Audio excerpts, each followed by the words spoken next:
Salam sejahtera bagi kita semua. Pada kesempatan kali ini, saya akan mereview sebuah film yang berjudul Cruel Instruction, yang dirilis tahun ini. Langsung saja kita nonton filmnya. Film dimulai dengan memperlihatkan seorang perempuan yang sedang tergesa-gesa. Dia masuk ke sebuah ruangan dan segera menelepon seseorang. Wanita itu mengatakan kalau mereka akan membunuhnya dan dia akan mati. Tiba-tiba, ada dua pria masuk, dan film pun dimulai. Scene berganti ke dalam sebuah kelas. Di sana ada wanita bernama Kayla. Scene memperlihatkan Kayla yang sedang dibully. Scene berpindah ke hutan. Ada wanita bernama Amanda yang meminta izin untuk buang air. Number 2. We just took a bathroom break. Namun bukannya buang air, Amanda malah pergi. That's your third flight attempt, Chef. You know what that means? Scene memperlihatkan sebuah mobil polisi yang membawa Kayla pulang. Thank you for bringing it home, officer. This won't happen. Di sana juga ada orang tuanya. Ayahnya tampak memarahinya. This out because this behavior yours is completely unacceptable. Namun Kayla berusaha membela dirinya. But you don't listen. Kayla pergi ke kamarnya. Go now. Scene memperlihatkan Amanda yang sedang berada di sebuah ruangan. Jay! I know I'm allowed, Jay! Dan masuk seorang wanita yang memberikannya minuman.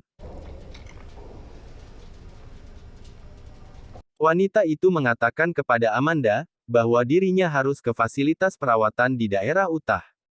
Yang mana, ini merupakan keputusan dari hakim atas kasusnya. Dan ibunya sudah menandatanganinya. Terlihat orang tua Kayla sedang bertemu dengan kepala sekolahnya Kayla. So we can't welcome her back at school. Kemudian masuk seorang pria bernama Davis. Adams. Hello. Hi. Davis mengatakan kalau Kayla sering tidak fokus dengan tugasnya dan kekurangan motivasi. Tell me if any of them sound familiar. Okay? Kemudian Davis menyarankan agar Kayla dibawa ke sebuah pusat kesehatan perilaku perumahan, yang merupakan sebuah tempat yang sama seperti sekolahnya.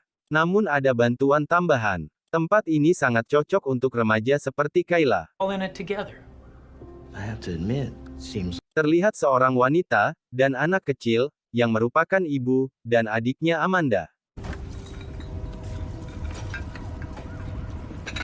Kayla bertemu dengan orang tuanya, dan orang tuanya mengatakan kalau Kayla akan masuk ke sekolah yang baru. going to be attending a brand new school, a special school. Kayla tidak setuju, namun ayahnya berusaha meyakini Kayla kalau tempat ini akan menjadikan Kayla lebih baik lagi. Plane leaves in 2 hours. Just give it a try, honey. Kayla sampai di bandara, dan di sana ada pria bernama Trent dan wanita bernama Maggie.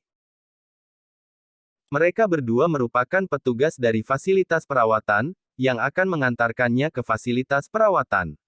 Terlihat juga Amanda ada di sana. Amanda? Gangs all together. Let's grab these bags and hit the road. Mereka sudah sampai. So guys, here is the visitor lobby. This is where... Trent dan Maggie menjelaskan yang ada di sana. Okay guys, come on in. Kemudian ada wanita bernama Connie, yang merupakan kepala staf di tempat itu. Welcome. I'm so happy to.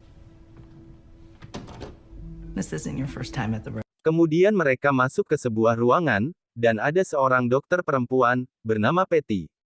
Patty menyuruh mereka untuk melepaskan pakaiannya. Mereka berdua diperintahkan untuk tes urin. Thank you. Thank you. Kemudian mereka bertemu lagi dengan Connie, yang mengatakan kalau itu merupakan perawatan standar, setiap harinya. Connie menjelaskan terkait fasilitas yang ada. Today. And then over here we have. Mereka berdua bertemu dengan yang lainnya. Welcome our 2 new members, Kayla Adams and Ada wanita bernama Haris, yang menolak untuk minum obat. You're not gonna take your stupid pill! Dial 9. Lalu datang dua orang pria, yang sama seperti di awal scene. The store open! We have to stop her right now! Kayla dan Amanda masuk ke kamarnya. Maggie mengatakan kalau pintu kamar harus senantiasa dibuka, meskipun malam hari. Datang Connie, yang mengatakan, waktunya makan malam. Dinner. You can settle in afterwards. Kayla meminta izin untuk menelepon orang tuanya, namun Connie mengatakan, kalau ingin menelepon, harus menunggu seminggu dulu. Dengan tujuan, agar Kayla bisa terbebas dari dunia luar, dalam beberapa hari ini. A week. It's for your own benefit. Just helps. Connie mengatakan, kalau Kayla membantah perintahnya, maka Kayla tidak akan bisa menghubungi orang tuanya lagi. Curious. I need to call them. No. Mereka mulai berbaris untuk makan malam. You need. Maggie mengatakan, kalau Kayla tampak shock. Connie mengatakan, itu untuk kedisiplinannya. I find that it's best to scare them right in the beginning. Kemudian scene berpindah ke ruang kelas. Gurunya, panggil saja Ken. Mengatakan kepada Kayla, nanti akan terbiasa dengan semuanya. What can be a hard adjustment? Ken mulai melatih Kayla, agar bisa fokus. Namun Kayla masih kesulitan. Kayla menceritakan hal yang terjadi pada Haris, namun Ken mengatakan, kalau itu bukan wewenangnya. A very good reason why you're here. Connie mengatakan, kalau Amanda diberikan izin untuk menelepon keluar, karena perilaku baiknya. Looks like Adams was spreading lies and negativity. Namun Kayla, tidak diperbolehkan menelepon selama sebulan, karena menceritakan hal aneh kepada Ken. Her teacher during class. What? No, I've And as a result, Tampak Amanda dan Lindsay, yang tiba-tiba berkelahi. Sehingga Connie menjadi terjatuh. Petugas langsung membawa Lindsay keluar. Kemudian mereka berbaris untuk meminum sebuah pil. Ah, Miss Chef, welcome. Mereka semua menceritakan kehidupannya. Harris, it's your turn to share. Haris mengatakan, kalau dirinya pernah mengalami pelecehan seksual. Has this friend, Kevin? Maggie meminta pendapatnya Kayla, namun dirinya hanya diam saja. Maggie mengatakan, akan melaporkannya kepada Connie. This is the third time you've refused to Lalu datang wanita bernama Martinez, ke kamarnya Kayla. Oh, I didn't know we were allowed. Kayla mempersilahkannya duduk. Martinez mengatakan, kalau dirinya sudah setahun berada di sini. things that they can't take. Datang petugas, panggil saja Lily, yang memberitahu Amanda, ada telepon untuknya. Family call. Dan meminta Martinez, untuk kembali ke kamarnya, jam 10. Wait for it to ring. You don't dial out. If you dial out, Yang menelepon Amanda adalah ibunya. Ibunya mengatakan, kalau dia akan pergi. Anything good? Sam should have. Kemudian telepon terputus.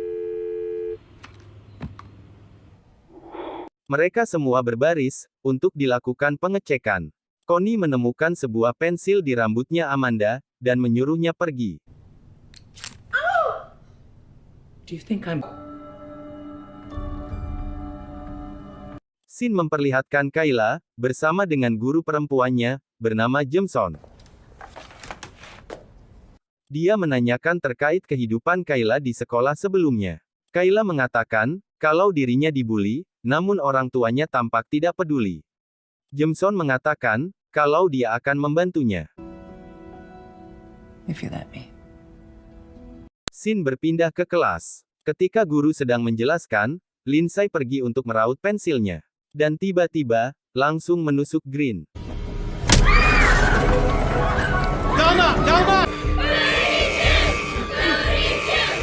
Connie mengatakan, kalau Green akan baik-baik saja. I just want everyone to know that Connie bilang, kalau Kayla sudah diperbolehkan mendapat telepon dari luar. that'll be all. Kayla menelepon ibunya, dan mengatakan kalau tempat ini sangat mengerikan. Mom, you gotta come get me. It's terrible here. They give us these pills. They scream at us in the store. Namun Jameson langsung mematikan teleponnya. Kemudian Jameson menelepon orang tuanya Kayla, dan mengatakan, kalau yang dikatakan Kayla itu tidak benar. There's no need for concern, really. This is a common. Scene berpindah, di mana semuanya tampak sedang melakukan latihan. Mirip latihan masuk militer. Mereka bekerja sama untuk menaiki dinding.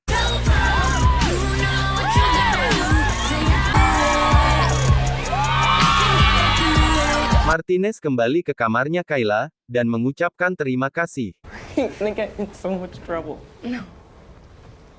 Martinez kembali, dan terlihat Lindsay yang sedang memperhatikan Martinez.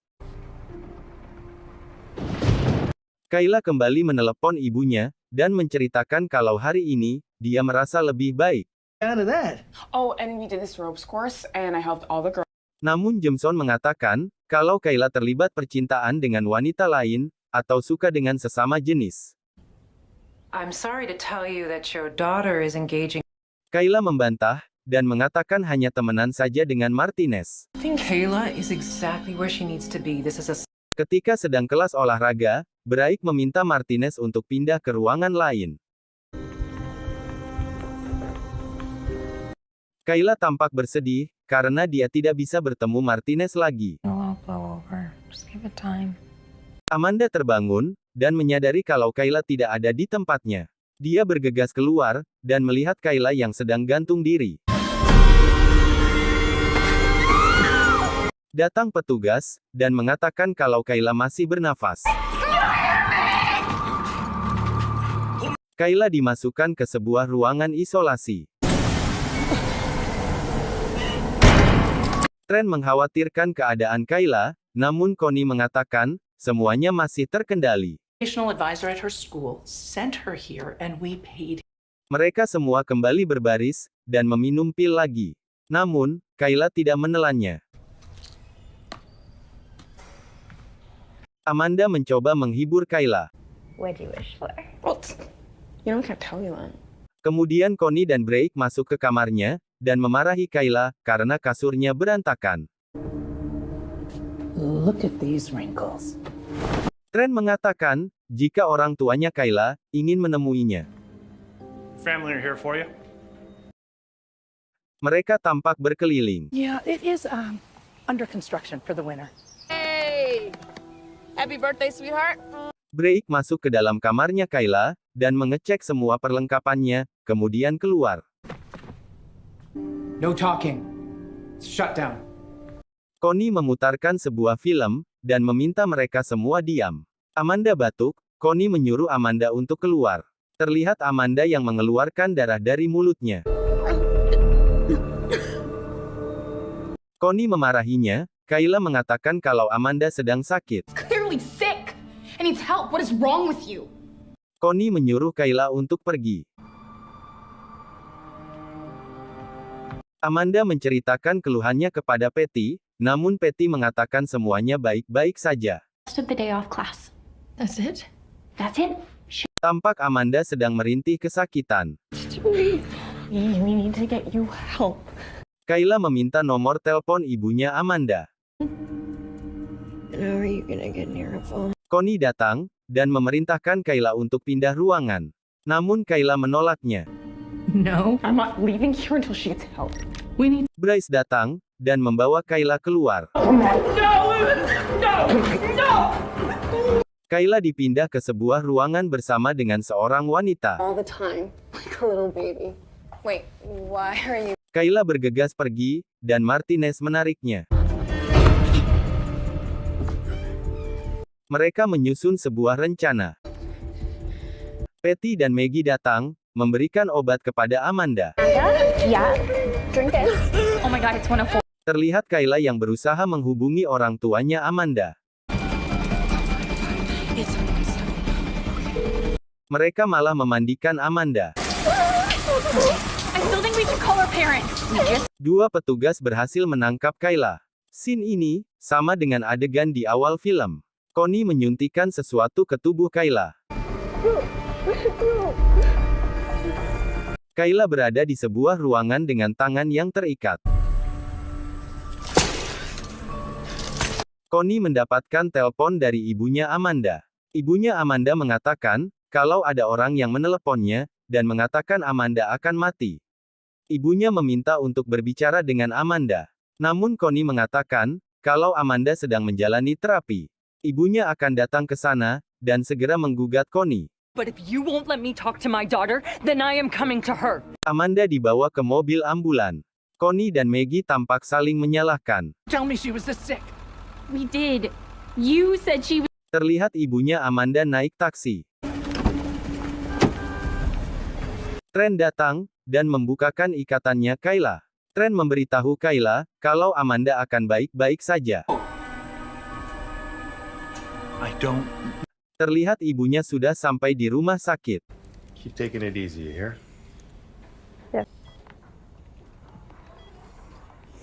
Tiba-tiba Connie masuk. Ibunya mengatakan, kalau Amanda tidak akan kembali lagi ke sana.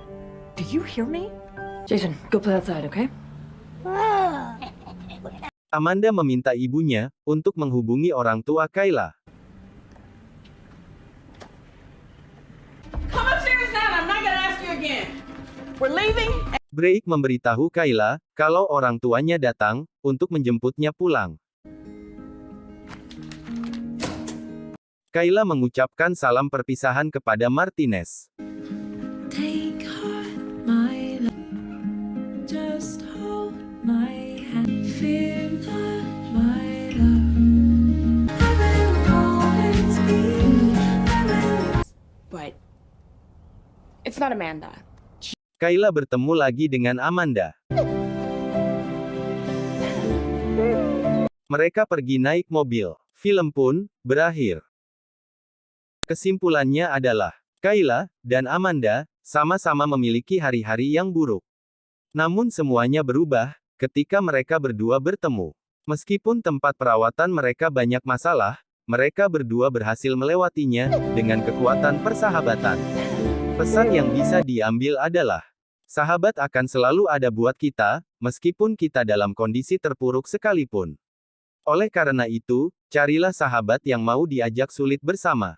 Yang harus kamu tahu adalah, kamu tidak sendirian. Terima kasih dan sampai jumpa.